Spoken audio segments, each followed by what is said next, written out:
তারেক রহমান একটি সমৃদ্ধ বাংলাদেশ গড়ার জন্য যা যা প্রয়োজন সেই ধরনের কর্মসূচি হাতে নিয়েছেন। আপনারা জানেন 31 দফার মাধ্যমে আগামী দিনে দেশ এগিয়ে যাবে।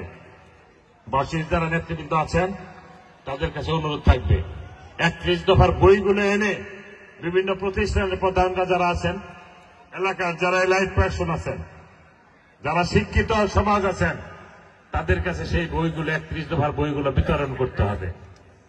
তাদেরকে জানতে হবে, জানাতে হবে যে আগামী দিনের জাতীয়তাবাদী দলের চিন্তা চেতনা কি, আমাদের নেতা জনাব তারেক রহমানের এই দেশ এবং দেশের জনগণ নিয়ে কি চিন্তা চেতনা, সেটা 31 দফার মধ্য দিয়ে ফুটে উঠেছে। আমরা চেষ্টা করব সকলের কাছে না হলেও কিছু ব্যক্তিবর্গের কাছে আমরা এই বইগুলো পৌঁছাই দেওয়ার চেষ্টা করব। এনআশরাফ ফকির সহ যারাই নেতৃবৃন্দরা আছেন অবশ্যই আমাদের সাথে ঈদের পরে যোগাযোগ করবেন, আমরা বইগুলো সংগ্রহ করে আপনাদের কাছে দিব। মানুষকে জানাতে হবে মানুষ অপপ্রচার, এই আওয়ামী লীগের 16 বছর যে দুর্নীতি, লুটপাট, অত্যাচার হয়েছে, দ্রব্যমূল্যের ঊর্ধ্বগতি হয়েছে, আমার মা বোনেরা নির্যাতিত হয়েছে, ধর্ষিত হয়েছে, সেই বিষয়গুলোকে পাশ কাটানোর কোন সুযোগ নেই, মনে রাখতে হবে। আমাদের ছেলেপেলে দ্বারা যদি কোনো সময় কোন ধরনের অত্যাচারিত হন, সাথে সাথে আমাদেরকে জানাতে হবে। আমরা এই দেশের সাথে জনগণের স্বার্থে আমরা যে কোনো ত্যাগ স্বীকার করতে রাজি আছি। তাই সাথে বন্ধুরা আমার, আগামী দিনে যেহেতু জাতীয় সংসদ নির্বাচন, দু একজনে পায়তারা করার চেষ্টা করে, এই জাতীয় সংসদ নির্বাচনের আগে স্থানীয় সরকার নির্বাচন না, স্থানীয় সরকার নির্বাচন হবে না। আপনাদের কাছে যদি কেউ স্থানীয় সরকার নির্বাচনের ব্যাপারে, ইউনিয়ন পরিষদ, পৌরসভা নির্বাচনের ব্যাপারে আপনাদের কাছে আসে, আপনারা সরাসরি প্রত্যাখ্যান করবেন, বলবেন যে আগামী দিনে জাতীয় সংসদ নির্বাচন আছে, জাতীয় সংসদ নির্বাচনের বিএনপির মনোনীত প্রার্থীকে জয়যুক্ত করব। এই বাংলাদেশে জনগণের যদি সমর্থন থাকে, আল্লাহ যদি রহমত করে, আর এই জাতীয়তাবাদী দল যদি দেশ পরিচালনার দায়িত্ব পায়, তখন স্থানীয় সরকার নির্বাচনের ব্যাপারে চিন্তা ভাবনা করব, প্রার্থীর ব্যাপারে আমরা চিন্তা ভাবনা করব। আমাদের মধ্যে দ্বিধাদ্বন্দ্ব হওয়ার কোনো কারণ নাই, দ্বিমত পোষণ করার কোনো কারণ নাই। এই 2-4 জন এসে আপনাদেরকে নানানভাবে বিভ্রান্ত করার চেষ্টা করবে, আপনারা কেউ বিভ্রান্ত হবেন না।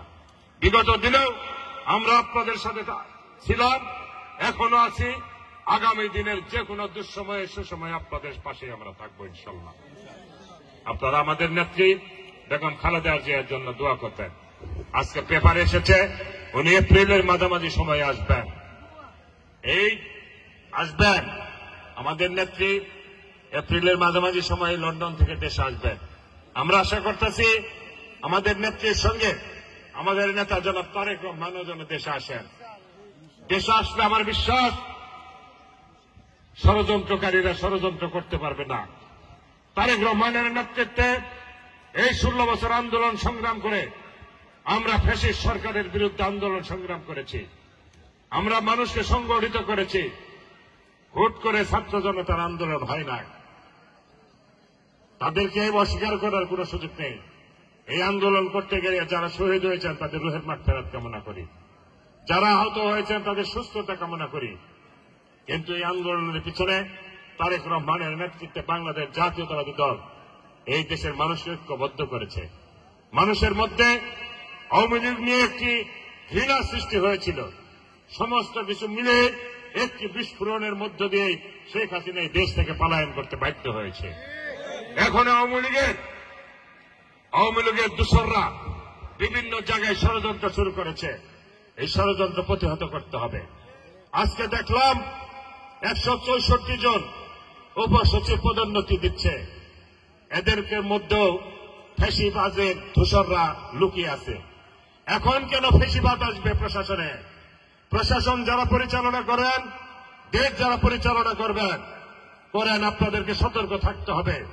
এই আওয়ামী লীগের কোন দোসর যেন আর প্রশাসনের কোন ভালো জায়গায় না যেতে পারে।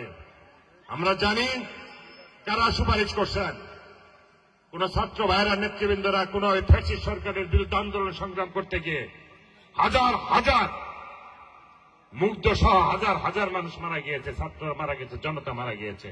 তাদের রক্তের সাথে কেউ বেইমানি করেন না।